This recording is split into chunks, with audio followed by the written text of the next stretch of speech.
Hello everyone, welcome back to my channel. This is Moushumi Roy. So today I'm going to share one more success story of a client. ये success story काफ़ी interesting है. ये भी specific person and relationships के regarding ही है. And ये जो success story है ना, इनकी जो पूरी स्टोरी है या फिर जो भी इनकी स्ट्रगल्स, जो चीज़ें इन्होंने डील करी है, ये स्पेसिफिकली आज के टाइम की जो भी फीमेल्स रिलेशनशिप मैनिफेस्ट करना चाह रहे हैं and suppose they have a very good career, okay, या फिर they have like their parents wealth, generational wealth, okay, मतलब उनके पास एक फाइनेंशियल कुशन है, या तो सेल्फ जनरेटेड या तो फैमिली से पास डाउन हुआ है. सो ये जो स्टोरी है ना, स्पेसिफिकली ये बहुत ज़्यादा उनके साथ रिलेट करेगा. ठीक है. So I am going to read this story from the message itself and side by side जो भी चीज़ें पॉइंटर्स हैं मैं उनको साथ में एक्सप्लेन कर दूंगी. ठीक है. So hello ma'am, please share my success story. I think many people will relate, but they are afraid to accept that they are also going through this situation. Hi everyone, this is Neha. So on paper my life was quite perfect. I have a good job, I have good salary, and my education was fine. I come from a good family. I'm quite independent, and my family is also quite supportive as well. But मेरे जो relationships थे मेरे life में, वो एक different ही pattern follow कर रहा था. मेरे लाइफ में जो भी लोग आते थे, they were very initially very nice, simple, good hearted, but eventually उनका एक और ही दूसरा काफी पैरासाइटिक नेचर सामने निकल के आता था. That is they would start depending on me financially. Initially it was like कि बिल तुम दे दो, मतलब स्प्लिटिंग बिल्स की बात कर रही हैं, अगर कहीं पे सपोज खाना खाने गए, घूमने गए, and than me paying more than emotional excuses, घर के एक्सक्यूजेस. ठीक है. सो मतलब छोटी छोटी चीज़ों से चीज़ें स्टार्ट हुई, जो कि इनिशियल लेवल पे काफ़ी हार्मलेस दिखता है, जैसे कि आप लोग कहीं पे खाना खाने जाते हो. ठीक है. एंड देन सपोज खाने का बिल उन्होंने दिया, लेकिन he then wants you to probably pay the tip और probably do some less expensive stuff for him और फॉर यू टू. ठीक है. मतलब थोड़ा थोड़ा करके पैसा निकालने का. एंड ये जो चीज़ें हैं, ये इनिशियल लेवल पे हम कभी कभी नहीं ऑब्जर्व करते हैं, क्योंकि दिस इज ओके ना, तो हम उसको ओके ओके बोलते जाते हैं, वो उधर से अपना स्टार्ट करते हैं अपना खेल. ठीक है. तो इनके साथ से ऐसा ही हुआ कि देन इट एस्केलेटेड, मतलब चीजें बढ़ती गई. One of my relationships, it went to a level where he was indirectly expecting me to take loans, support his lifestyle, and even hinted about using my jewelry during his own financial stress. ठीक है. So what shocked me more was his mindset, that he normalized taking money from me, that also in that capacity. तो वो justify करता था अपने friends को लेके, जो खुद भी अपने बीवियों के इनकम से घर चलाते थे, अपने बीवियों के ज्वेलरीज बेचते थे, उनके सेविंग से बड़े आराम से पैसे निकाल लेते थे. एंड मेरे बॉयफ्रेंड को उसमें कोई भी गलत चीज नहीं लगता था इसमें. So I was really confused, because मुझे इमोशनली लगता था कि वो बहुत ही ज्यादा एक अच्छा लड़का है, ना तो मेरे साथ फाइट करता है, काफी सॉफ्ट स्पोकन है, सपोर्टिव है, इन वर्ड्स एटलीस्ट. सो मुझे काफी एक पुश एंड पुल फील होता था. मुझे लगता था क्या मैं ओवर थिंक कर रही हूँ, मे बी ये नॉर्मल ही है रिलेशनशिप्स में. एंड उनकी एज जो है वो भी एक फैक्टर है, क्योंकि इन इंडिया स्पेसिफिकली फीमेल्स का एज जितना बढ़ता जाता है, उनको लगता है कि वो निगोशिएशन का उनका जो राइट है या फिर निगोशिएशन करने का उनके पास जो अपॉर्चुनिटी है, जो एडवांटेज है, वो कम होता जाता है the more is the age of a woman. This is a very common mindset in India specifically. तो ये जो चीज़ है, इसको मैं थोड़ा देखो एक्सप्लेन करना चाहूंगी, बिकॉज इसमें ना काफी सारी इंपॉर्टेंट चीजें हैं जो आपको भी ध्यान में रखना चाहिए. देखो, ये जो भी पर्सन इनके लाइफ में था, ये उनसे बहुत ही सॉफ्टली बिहेव करते थे. ठीक है. बहुत ही सॉफ्टली इनके साथ बिहेव करते थे, कोई मेजर फाइट्स वगैरह कभी भी नहीं करते थे. गाली गलौज करना या फिर किसी भी तरीके से फिजिकली, मेंटली, इमोशनली किसी भी तरीके से अब्यूज करना, जिससे कि एक मतलब क्लियर रेड फ्लैग निकल के आए, ऐसा कुछ वो नहीं कर रहे थे. ठीक है. लेकिन इनका ये जो इशू था, द गाय हुम शी वाज डेटिंग, इनका खुद का बहुत फाइनेंशियल इशू था. ठीक है. मतलब इनके फैमिली के पास वो चीज नहीं थी कि इनको फाइनेंशियली सपोर्ट कर पाए. मतलब इनका जो ये स्पेसिफिक पर्सन था, इनका कुछ एक बिजनेस था छोटा मोटा सा, लेकिन somehow he was not that serious also, he was not that that much into his work, मतलब उनका पूरा टाइम इन्हीं के ऊपर वो स्पेंड करते थे। मतलब जो चीजें लड़कियों को बेसिकली चाहिए, आप कोई भी नॉर्मल एवरेज कोई भी लड़की को पूछोगे रिलेशनशिप में क्या चाहिए, most of the girls they will say, specially the younger once, very young ones, they will say कि मुझे चाहिए मेरा बॉयफ्रेंड मुझे दिन रात फोन करे, मुझे दिन रात मैसेज करे, मुझे घुमाए फिराए, मुझे डेट पे लेके जाए, मेरे साथ बहुत सारा टाइम स्पेंड करे। Any normal girl will say only this things. ठीक है, तो वो सारी ऐसी चीजें करता था जिसकी वजह से ये लड़की को लगता था कि oh wow I have got such a nice person.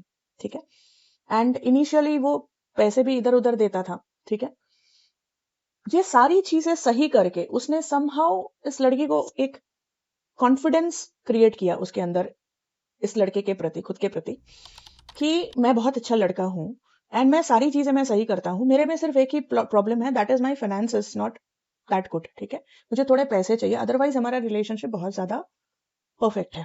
ठीक है, एंड देन प्रॉब्लम तब आनी स्टार्ट हो गई कि देखो अभी छोटा मोटा बिल शेयर करना, कहीं पे थोड़े पैसे दे देना, वो तो चलो ठीक है, एडजस्ट हो जाता है, but then gradually it came to such a thing कि ये जो लड़की है she is in a government job. ठीक है, एंड आप में से जो भी लोग थोड़ा लोन्स के बारे में जानते हैं, आपको पता ही होगा कि गवर्नमेंट जॉब होल्डर जो भी लोग रहते हैं ना, उनको ना बड़े आसानी से लोन्स वगैरह मिल जाता है। ठीक है, it's very easy for them to procure a loan, specifically अगर आप एक अच्छे रैंक पे हो तब तो कोई बात ही नहीं है। ठीक है, so this guy new this fact, and loan का जो अमाउंट उन्होंने इस मैसेज में मेंशन स्पेसिफिकली नहीं किया है, सो लोन का अमाउंट 2-3 लाख का नहीं था, लोन का अमाउंट था अराउंड 40-50 लैक्स। ठीक है, उसको 40-50 लैक्स ही सेड, ही उसने रिक्वेस्ट किया इस लड़की को कि मुझे निकाल के दो। ठीक है, एंड क्योंकि उसके पास उसकी खुद की ज्वेलरीज भी थी and she use to use those jewelleries and everything जब भी वो लोग बाहर जाते थे। ठीक है, सो ये लड़का सब कुछ फॉलो करता था कि इसके पास अपनी गाड़ी है, ये इतनी ज्वेलरीज भी पहनती है जो कि जंक ज्वेलरीज भी नहीं है, this are all real ones. Okay, मतलब काफी एक्सपेंसिव एक्सेसरीज वगैरह वो पहनती है, मतलब घड़ी and then bags, everything everything was quite expensive category. ठीक है, एंड जॉब तो अच्छी करती थी, वो तो पता ही है इसको। सो उसने इस चीज को एक फाइनेंशियल अपॉर्चुनिटी की तरह फिर उसको यूज करना स्टार्ट कर दिया। ठीक है, एंड जो और भी भयानक चीज उन्होंने इस चीज में नोटिस करी, जो इन्होंने मैसेज में भी लिखा है, कि ये जो लड़का था इसके फ्रेंड्स भी वैसे ही थे एंड ये बंदा उन चीजों को नॉर्मलाइज करता था। मतलब इसके फ्रेंड्स जो मैरिड है उन लोगों ने भी ऐसे ही लड़कियों से शादी करी हुई है जो कि कुछ ना कुछ जॉब्स करते हैं, नॉट मतलब इतना बड़ा जॉब नहीं करते जो कि ये पर्टिकुलर क्लाइंट जो मेरी थी इनके जैसा इतना बड़ा जॉब नहीं करते थे, बट समहाउ कुछ ना कुछ करते ही थे जिससे कि मतलब उनको कुछ पैसे आते थे और उनके पैसे से उनका घर परिवार चलता था। ठीक है, एंड इस चीज को ये लड़का नॉर्मलाइज करता था कि हाँ फैमिली तो एक यूनिट है, फैमिली इज अ टीम।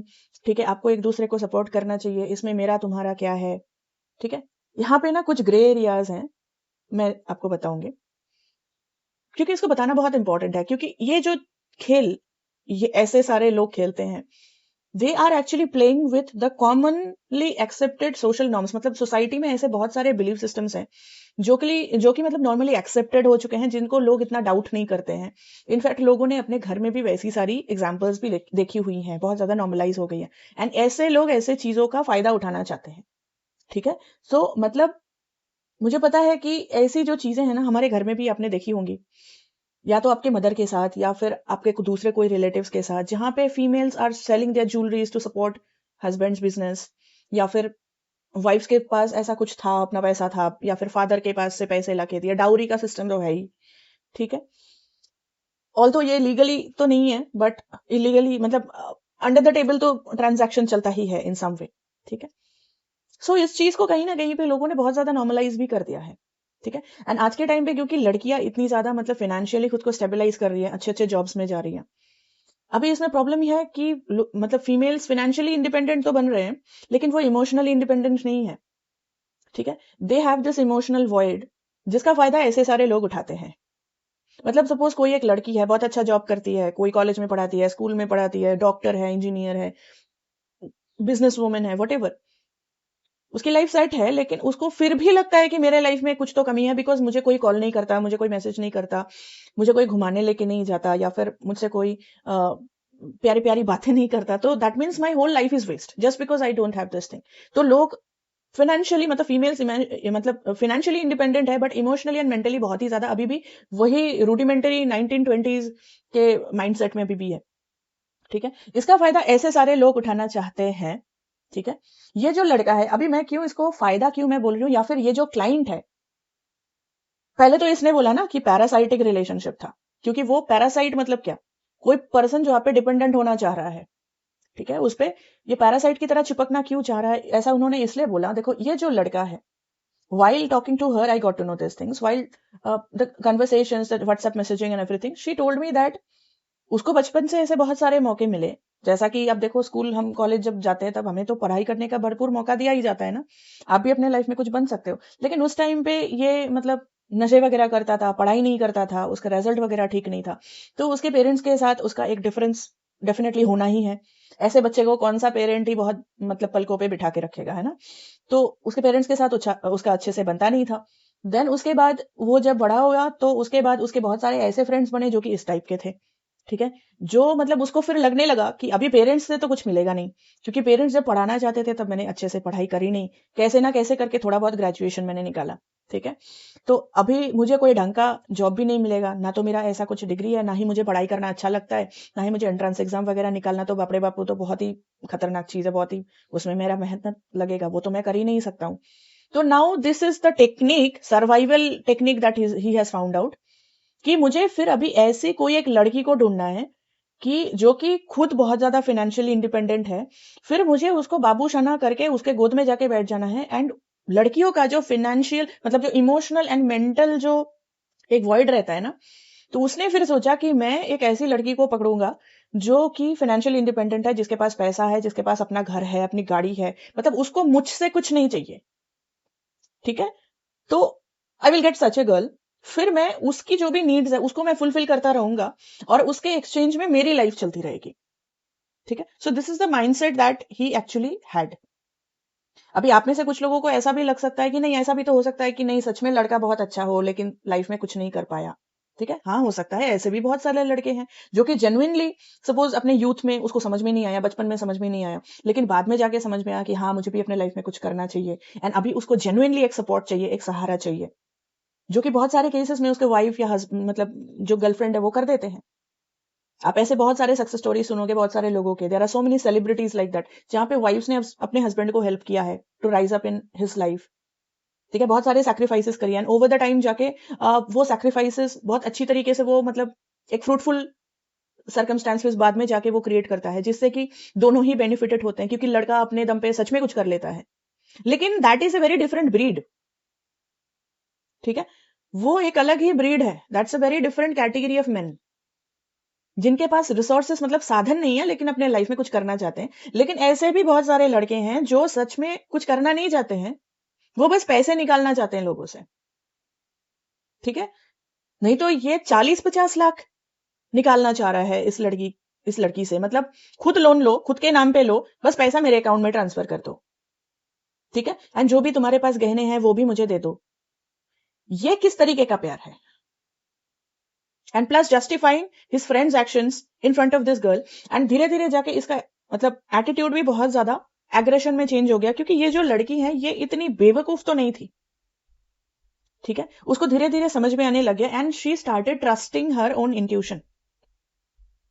ठीक है, she started trusting her own intuition कि कुछ तो गड़बड़ है इस लड़के में, that's why he is doing all this things. ठीक है, सो उन्होंने फिर से लिखा है, and I was confused because emotionally he behaved like a good guy, no major fights, soft spoken, supportive in words, so I kept questioning myself, M I over thinking, मतलब क्या मैं ओवर थिंक कर रही हूँ या फिर ये सारी चीजें नॉर्मल है।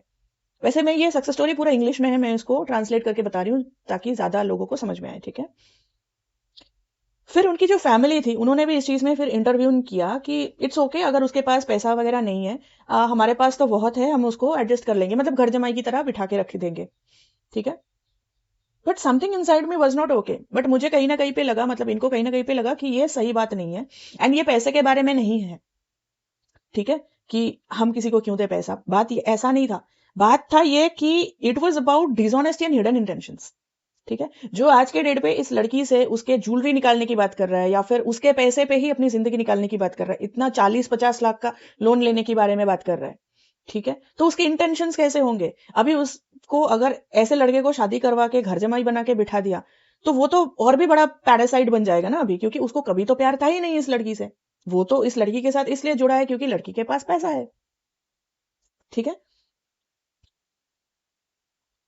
अभी इन्होंने लिखा है कि it was about dishonesty and hidden intentions. अभी मुझे पता था कि मुझे इसको छोड़ना चाहिए, बट मैं छोड़ नहीं पा रही थी। फिर मैंने मैम को अप्रोच किया क्योंकि मैं कहीं ना कहीं पे मेंटली बहुत ज्यादा स्टक थी। मतलब ये जब मेरे पास आई थी, इनके माइंड में ऑलरेडी फिक्स था कि मैं इसके साथ नहीं रह सकती क्योंकि इसके इंटेंशन सही नहीं है एंड ये बहुत ज्यादा पैरासाइटिक है, ठीक है। ये मतलब चिपक चुका है मुझसे, मुझे पता है कि ये वो जो जोक नहीं पकड़ता है लीच, वो जोक की तरह मुझे पकड़ लिया है कहीं ना कहीं पे। तो एंड मुझे बहुत ज्यादा इसने उसके ऊपर इमोशनली डिपेंडेंट बना दिया है। तो मुझे अभी समझ में नहीं आ रहा है कि क्योंकि मुझे पता है अभी कि ये मेरे लिए सही नहीं है, ये मेरे लिए बहुत ज्यादा खतरनाक इंसान हो सकता है आगे जाके। क्योंकि ऐसे ही लड़के होते हैं, बिलीव मी, ऐसे ही लड़के होते हैं जो बाद में जाके मारते हैं, पीटते हैं, डोमेस्टिक अब्यूज करते हैं, ठीक है, सारे वायलेंट हरकतें करते हैं with the females to get money out of them. And ऐसे स्टोरीज बहुत है आपके आसपास। एंड ऐसी स्टोरीज ना जहां पे आप सुनोगे कहीं पे लड़कियों को जला दिया जाता है बिकॉज वो कुछ गाड़ी नहीं दिया या फिर ससुराल से कोई मतलब पैसा नहीं लेके आए, तो लड़कियों को मारते हैं, पीटते हैं, जला देते हैं, पता नहीं क्या क्या चीजें करते हैं। एंड ट्रस्ट मी, ये चीजें ना अचानक से इतना बड़ा नहीं होता है। चीजें बहुत छोटी सी स्टार्ट होती हैं, बहुत छोटी सी स्टेज से स्टार्ट होती हैं, लेकिन हम लोग उस चीज को एक्सेप्ट करते रहते हैं, उस पर मतलब कांटे पे मक्खन लगाने जैसा हम करते हैं, ठीक है। उसका इंटेंशन तो कांटे जैसा ही है, लेकिन हम लोग उसको अच्छा अच्छा अच्छा अच्छा, नहीं नहीं कोई बात नहीं, हाँ हाँ मेरा जाजा बेटा, हम लोग उसको ऐसे ट्रीटमेंट करते रहते हैं। लेकिन सामने वाला तो नहीं चेंज हो रहा है ना उससे। हम सोचते हैं कि हम अच्छा ट्रीट करेंगे तो वो चेंज हो जाएगा, बट कहीं कभी कभी तो नहीं होता है ना ऐसे। तो although this is a very like specific story, इसको सब लोग जनरल में मत लेना, ठीक है, क्योंकि सभी लोग ऐसे नहीं होते हैं। There are also some guys who are genuinely good, but इनके केस में he was not a very simple guy, ठीक है। सो उन्होंने वही लिखा है कि through sessions ma'am help me to remove that confusion. मुझे धीरे धीरे करके और भी काफी ज्यादा क्लैरिटी आई। मुझे मेरा इमोशनल जो मेरा बायस था जिसकी वजह से मैं टॉलरेट कर रही थी इस रिलेशनशिप को, क्योंकि ये रिलेशनशिप उनका 3.5-4 साल का पुराना रिश्ता इनका है, ठीक है। तो आप सोचो इन्होंने कितना मट्टी डाला होगा इसके गलतियों पे, ठीक है। लेकिन मुझे धीरे धीरे रियलाइज होने लगा कि ये सिंपल इंसान तो बिल्कुल ही नहीं है, और किस्मत का मारा इंसान भी नहीं है जो कि वो विक्टिमाइज करके खुद को मेरे सामने प्रेजेंट करता था। तो ये जो लड़का है मुझे बहुत क्लियरली समझ आने लगा। मेरा ब्रेन फॉग जब दूर हो गया, मुझे फिर समझ आने लगा कि कैसे ये स्ट्रैटेजिकली खुद को पोजीशन कर रहा है to become dependent on me. मतलब ये बहुत ही चालाकी से अपने अपने को इस लड़की के लाइफ में इस तरीके से वो प्लांट कर रहा था, इंस्टॉल कर रहा था, इस तरीके से स्ट्रैटेजिकली, मतलब बहुत ही स्ट्रैटेजी बना के, बहुत ही बुद्धि लगा के अपनी इस तरीके से खुद को पोजीशन कर रहा था कि सो दैट ये धीरे धीरे करके डिपेंडेंट हो जाए, ठीक है। एंड धीरे धीरे करके जब मुझे चीजें समझ में आने लगी, मुझे तकलीफ हुई, लेकिन मैंने फिर स्टेप लेना स्टार्ट किया and I gradually walked away, ठीक है। Today I feel so much relief because I did not lose a relationship. I really escaped from a lifetime of slow exploitation. And trust me, this feels better than almost love वाली situation. ठीक है। तो ये जो चीज उन्होंने लिखा है, इट्स क्वाइट पावरफुल, क्योंकि इनकी जो स्टोरी है ना, इनकी जो ये सक्सेस स्टोरी है, ये सक्सेस स्टोरी, देखो हर एक स्टोरी ना सिर्फ स्पेसिफिक पर्सन मैनिफेस्ट करने में नहीं है। कुछ कुछ सक्सेस स्टोरीज ऐसी भी होती है कि आप बहुत ही एक क्रिटिकल सिचुएशन में फंस जाते हो, जिसमें अगर आप आगे जाते हो तो आप बहुत ही एक भयानक सिचुएशन में आप आगे जाके फंस सकते हो, ठीक है। क्योंकि just because you are good not necessary ना कि दुनिया में हर कोई आपसे वैसे ही ट्रीट करेगा।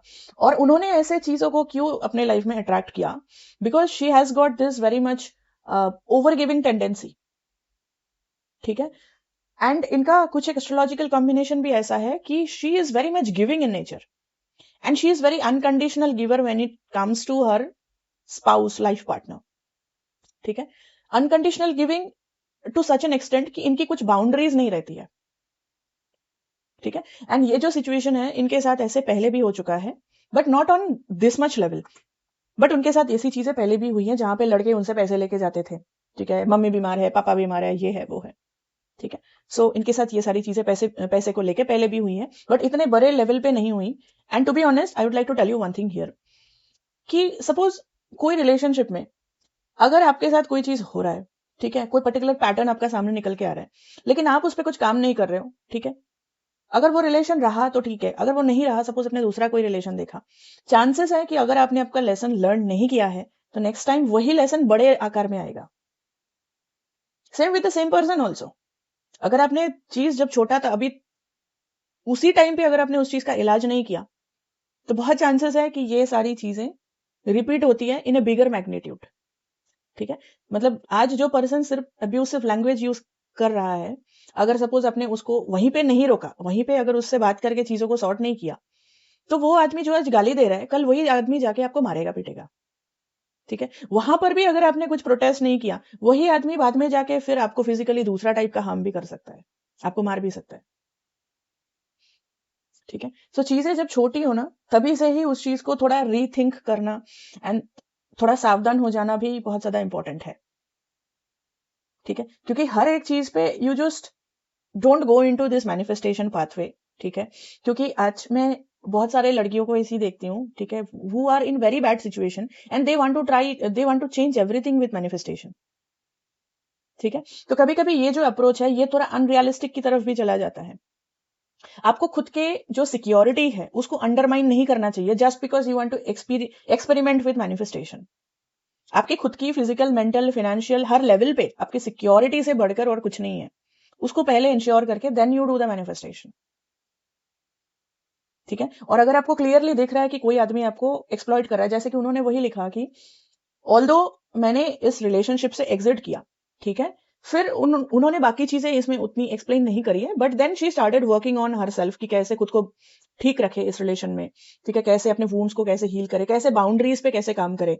Because you know something, I do not take broken relationships as a failure. Literally I take broken relationships और broken marriages like a mock test. ठीक है, जैसे कि मॉक टेस्ट के बाद आप उसको छोड़ नहीं देते हो, आप क्या करते हो, आपने एक मॉक टेस्ट दिया, उस चीज को फिर एनालाइज करना बहुत जरूरी है कि आपका टाइम मैनेजमेंट खराब है, कि आपने गलत क्वेश्चन चूज करने का पैटर्न है, आपको आप ईगो में आ जाते हो, एक ही क्वेश्चन में टाइम वेस्ट कर लेते हो, या फिर बहुत ज्यादा हाइपर हो जाते हो, what ever may be your problem, या फिर कौन कौन से चैप्टर्स आपके छूट रहे हैं। सो कोई भी मॉक टेस्ट के बाद अगर आप इम्प्रोवाइज करना चाहते हो तो फिर आपको उसको एनालिसिस करना बहुत जरूरी है। तो same for broken relationships, broken marriages, this is not anything personal. चीजों को पर्सनल लेके कोने में बैठ के रोने से चीजें इंप्रूव नहीं होंगी। If you had like 20 breakups, if you have like so many broken marriages, if you think that you are not good with men, you are not good with women, you are not good with relationships, so ये जो broken के experiences हैं, इसको analyze करके उससे ऊपर उठना जरूरी है। क्योंकि जैसा मैंने कहा, अगर आप लेसन को सीख नहीं लेते हो तो फिर नेक्स्ट टाइम उससे भी बुरा कोई चीज आने की बहुत ज्यादा संभावनाएं हैं। This is all for today's video. Personal sessions के लिए सारे गाइडेंस वीडियो के डिस्क्रिप्शन में है। Till then you take care.